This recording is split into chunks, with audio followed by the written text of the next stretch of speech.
మళ్ళీ ఆ పిచ్చి తుగ్లక్ చెప్పక తప్పట్లా ఐదోసారి అంటే గతంలో వేశాడు పిటిషన్, కంటెంప్ట్ పిటిషన్ వేస్తే అది సుప్రీంకోర్టు గతంలో 2009లో ఇచ్చిన నిబంధనలకు విరుద్ధంగా ఇక్కడ జిల్లా యంత్రాంగం మరియు మున్సిపల్ యంత్రాంగం విరుద్ధంగా వ్యవహరించింది అన్న దాని మీద ఏదైతే రిట్లు వేశాడో, ఏదైతే పిల్లు వేశాడో ఆ కంటెంప్ట్ లో అసలు పస లేదురా బాబు అని చెప్పి రిజిస్ట్రీ కూడా అది పెండింగ్ లో ఉంచితే ఈరోజు మళ్ళీ మానవేంద్రరావు గారి బెంచ్కి వెళ్ళి అయ్యా రిజిస్ట్రీ నెంబర్ చేయట్లేదు, మేము ఇలాగో పిటిషన్ వేసాం, ఆ పిటిషన్ ని నెంబర్ చేయండి అని చెప్పి అడిగితే జనరల్గా పిటిషన్ నెంబర్ చేయమని అడిగితే ఏ పిటిషన్ అయినా నెంబర్ చేయమనే అవకాశాలు ఉంటాయి. సో కాబట్టి సరే నెంబర్ చేయండి అని చెప్పి ఆ రిజిస్ట్రీకి ఒక డైరెక్షన్ ఇచ్చారు. దాన్ని ఇతనేదో పెద్ద వాదించేసినట్టు ఆ వాదించేస్తే ఇతని వాదనలకు ముగ్ధులై రఘురామకృష్ణరాజుకి పెద్ద షాక్ అట. ఆడికాడే రాసేసుకుని ఆడు సోషల్ మీడియాలో వేసేసుకుని ఇంకేదో సునకానందం అంటారు. సునకానందం అంటే ఏంటో చాలా మంది విజ్ఞులకు తెలుసు, నేను మళ్ళీ ప్రత్యేకంగా చెప్పక్కర్లేదు. సరే వాళ్ళకి వాళ్ళు ఏదో రాసేసుకుని తేడా ఆల్రెడీ గుండె చేసి పంపించారు మీకు ఇన్నిసార్లు, 4 సార్లు కోర్టులో. ఇంకా ఏననే మరి వారి మీద చర్యలు తీసుకోకపోతే నేను ఇంకా మీడియా ముందుకు రాను అని ఒక భీష్మ ప్రతిజ్ఞ చేశాడు. సరే ఇక రాడేమో అనుకున్నాం. మళ్ళీ ఏదో కాలక్షేపం, వేరే ప్రాక్టీస్ పెద్దగా ఉన్నట్లేదు అతగాడికి. ఏదో మళ్ళీ అక్కడికి వెళ్ళి కంటెంప్ట్. నిన్న చాలా స్పష్టంగా న్యాయమూర్తి గారు ఇదే ఈ పిటిషన్లో ఉన్న దాని గురించే మాట్లాడితే నిర్వర్థంగా దాన్ని ఖండించి సుప్రీంకోర్టు తీర్పులో నువ్వు ఉన్న పబ్లిక్ ప్లేస్కి దీనికి ఎటువంటి సంబంధం లేదు, all records were clearly showing it is temple land, గుడి అని స్పష్టంగా 1932 డాక్యుమెంట్లోనే ఉంది. ఆ డాక్యుమెంట్స్ అన్నీ కూడా ఇక్కడ కాపీలు ఇవ్వడం జరిగింది అని చెప్పి ఇతన్ని పిటిషన్ని డిస్మిస్ చేశారు. రేపు కంటెంప్ట్ పిటిషన్ సరే సెలవుల తర్వాత రేపా ఎల్లుండా ఎప్పుడు వచ్చినా నిన్న ఏదైతే న్యాయమూర్తి గారు ఆర్డర్ ఇచ్చారో ఆర్డర్ కాపీని అక్కడ ఇవ్వటమే మేము చేయవలసింది. ఆర్డర్ కాపీ ఇంకా వచ్చేదాకా కూడా వెయిట్ చేయకుండా ఇతను ఈ మాజీ మ్యాజిస్ట్రేటు బార్ కౌన్సిల్ ఆఫ్ ఆంధ్రప్రదేశ్లో 7 కేసులు ఇతని మీద పెండింగ్ ఉన్నాయి. 2 కేసులు బార్ కౌన్సిల్ ఆఫ్ ఇండియాకి రెఫర్ అయినవి. అన్ని అవినీతి అక్రమాల కేసులు, జడ్జిలు మేనేజ్ చేయడానికని డబ్బులు తీసుకున్న కేసులు. అతను మ్యాజిస్ట్రేట్గా డీల్ చేసిన కేసుని మళ్ళీ లాయర్ అయిన తర్వాత ఎవరికైతే అనుకూలంగా తీర్పు ఇచ్చాడో వాళ్ళ తరపున మళ్ళీ వాదిస్తున్నాడన్న ఆ కేసు. అందులో ఖచ్చితంగా అతనికి ఇప్పుడు ఎలాగో ప్రాక్టీస్ చేసే అవకాశం అతి త్వరలో ఇంకా అతనికి ఉండదు. అతను ఎంత అవివేకి, అసలు ఈ వృత్తికి ఎందుకు పనికిరాని వాడని చెప్పి ఈ 4 సార్లు కొట్టేసిన కేసును కూడా మళ్ళీ 5వసారి పర్సూ చేయటం. సరే మళ్ళీ ఈ కేసును కూడా తీసుకుని సుప్రీంకోర్టుకి వెళ్తే మటుకు ఇక్కడ కొంచెం పేషెన్స్ ఎక్కువగా ఉన్నట్టుంది. కోర్టు సమయాన్ని వృధా చేసిన ఇతను భరిస్తున్నారు. మరి సుప్రీంకోర్టుకి వెళ్తే కనుక ఖచ్చితంగా ఇతనికి పెనాల్టీ కూడా వేసి చాలా తగిన విధంగా ఉంటుంది. సరే మరి ఇది ఎప్పుడు వస్తుందో, ఎందుకంటే వాళ్ళ సోషల్ మీడియాలో నీలి కుమార్ల సోషల్ మీడియాలో మళ్ళీ నాకేదో షాక్ అని చెప్పి కామెడీగా వీళ్ళు అదే పనిగా తింగరగా వాగుతూ ఉన్నారు. కాబట్టి నేను ఈ క్లారిఫికేషన్ రామభక్తుల కోసం ఈ క్లారిఫికేషన్ ఇస్తున్నా. అదంతా just did not bother. It's a stupid petition. That petition will not be entertained.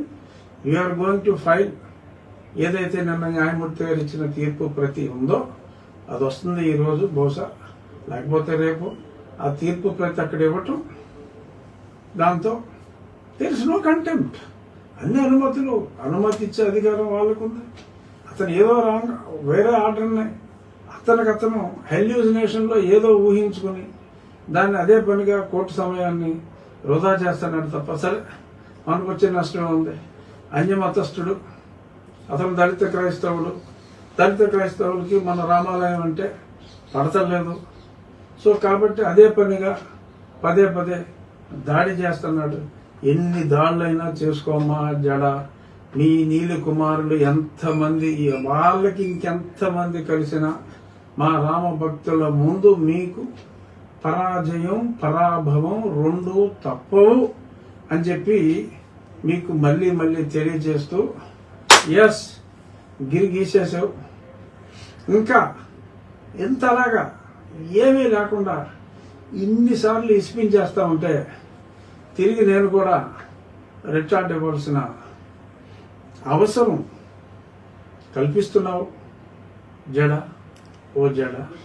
ఓ నీలి కుమార కల్పిస్తున్నావు, తప్పట్లేదు. సరే ఈ ప్రయత్నాలు నువ్వు చెయ్యి. ఇది ఎలాగో కొట్టించేస్తాం, ఎలాగో కొట్టేస్తారు, పసలేదు. సరే ఇక మా పసేట్లో కూడా నేను కూడా చట్ట ప్రకారం న్యాయబద్ధంగా నేను కూడా చూపెట్టవలసిన సమయం ఆసన్నమైంది. ఈరోజే దానికి శ్రీకారం చుడతాము. అలాగే నిన్న మిత్రుడు ప్రసన్న కుమార్, ఈ పాస్టర్ల చింతాడ ఆనంద్ మోడల్లోనే చాలామంది పాస్టర్లు ఎస్సీ సర్టిఫికేట్తో ఉన్నారు అన్న పిటిషన్ నోటీసులు ఇచ్చారు. సో అది జూలై 6వ తారీఖు వస్తుంది. ఖచ్చితంగా అవి ఓడటం ఖాయం. ఏదో కొద్దిమంది చూసే వాళ్ళు కూడా పేపర్లో ఏమన్నా చట్టం మీరు నేను అనుకుంటే మారేది కాదు. అది ఆ చట్టం మారేదాకా ఎవరైనా దాన్ని ఫాలో అవ్వాల్సిందే.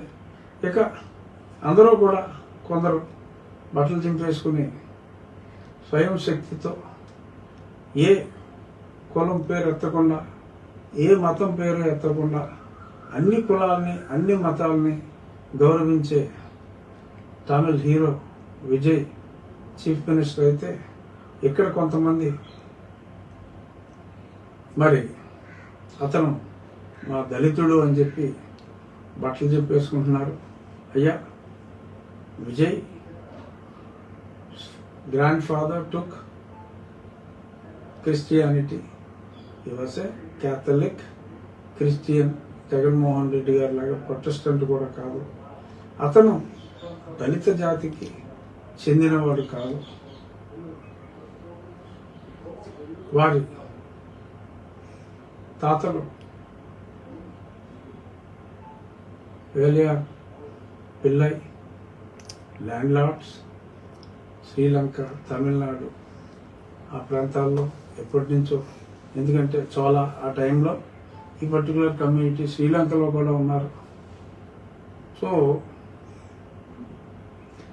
ఆ కుటుంబం నుంచి వచ్చిన వ్యక్తి, వారి తల్లిగారు శోభ గారు బ్రాహ్మణులు. అయినా ఇది చెప్పవలసి రావటం దురదృష్టం. ఎందుకంటే విజయ్ ముఖ్యమంత్రి కాబోతున్న విజయ్ గారికి ఇటువంటి పట్టింపు లేదు.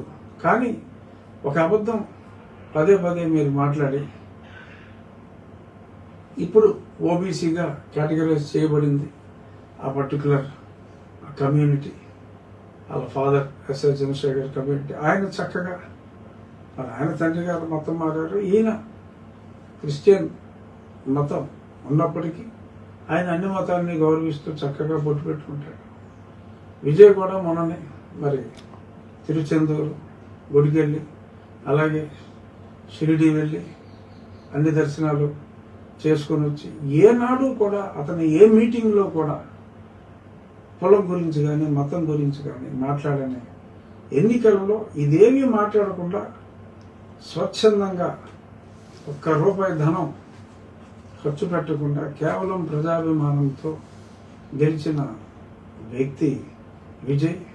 అటువంటి విజయ్ కూడా తనది కాని కులాన్ని, ఈ నీలి కుమారుల కులాన్ని చెప్పి, ఇదిగో అక్కడ ఆయన వచ్చేసాడు, ఇక్కడ మేము వచ్చేస్తున్నాం, నీకున్న 20%తో నేను వచ్చేస్తున్నాను, ఇంకెవరి ఓట్లు మాకు అక్కర్లేదు, ఇంకెవరిని మేము కలుపుకోవాల్సిన అవసరం లేదు, ఇంకెవరిని మేము గుడి కట్టుకోలేము, ఇంకెవరిని మేము ఏమీ చేయలేము, మా చర్చి కట్టుకుంటే ఎవరు అడ్డం రాకూడదు, మీ గుడి కట్టుకుంటే మేము మిమ్మల్ని కట్టుకోలేము అంటూ ఇలాగ తెంగర పిచ్చి పిచ్చి కేసులు మీరు వేసుకుంటూ ఉంటే మిమ్మల్ని సరే మేము గౌరవించే, మీరు ప్రేమించే ఆ క్రీస్తే మిమ్మల్ని కాపాడాలని మనస్ఫూర్తిగా కోరుకుంటూ మరొక్కసారి పరాజయానికి, పరాభవానికి